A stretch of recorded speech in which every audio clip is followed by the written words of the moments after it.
You might need this.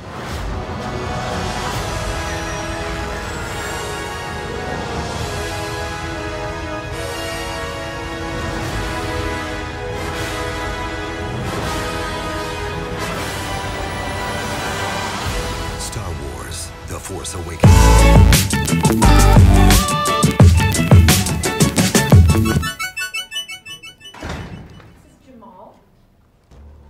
Hello, Jamal. Hello. Nice to see you again. Yeah, nice to see you.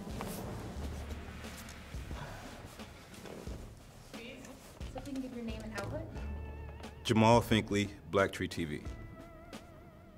What an amazing project to be involved with. Your character, Maskanata, lives for over 1,000 years. If you had to live for over 1,000 years, what would be some of the simple things that you would enjoy? Because you would have seen stuff a billion times. What do you think would get you through 1,000 years? Food. Good food. I know you cook too, right? I do. Yeah. So you also have a 3-picture deal with Disney. We know Jungle Book is coming out and exciting. You have the other picture, and there may be future episodes of this. As an actor, does that make you feel more comfortable to sort of be locked in, so to speak, to have to have work that's ahead of you already, kind of committed to?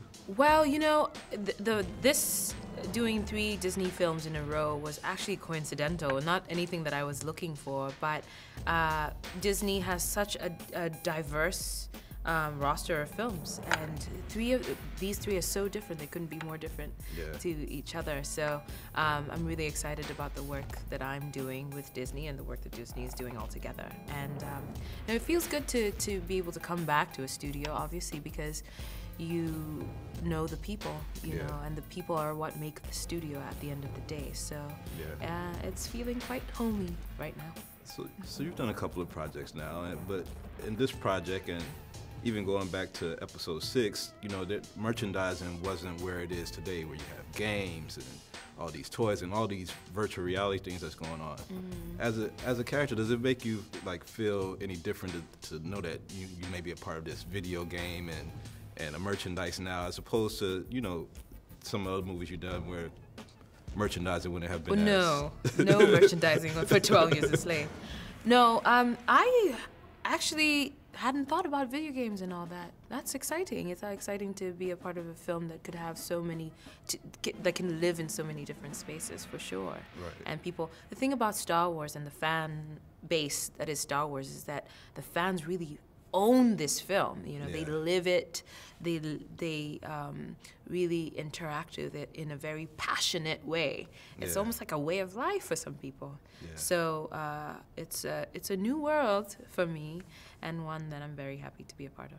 Tell me about casting, because casting, I know for 12 Years a Slave, you got to be on your knees, and they were demeaning and yelling at you. But this movie, it had to be even another great daunting, you know, task to go in front of casting. How was your nerves and everything? How do you prepare for casting now that, you know? You know, when I first auditioned for JJ, it was before the Oscars. It was the week of the Oscars, actually. So I was dazed and confused about what was going on. And I was on autopilot, you know. I just had to get things done. So I can't fully remember that session in the studio, but what a relief to be able to be so busy that I don't have time to, you know, to psych myself out, if you will.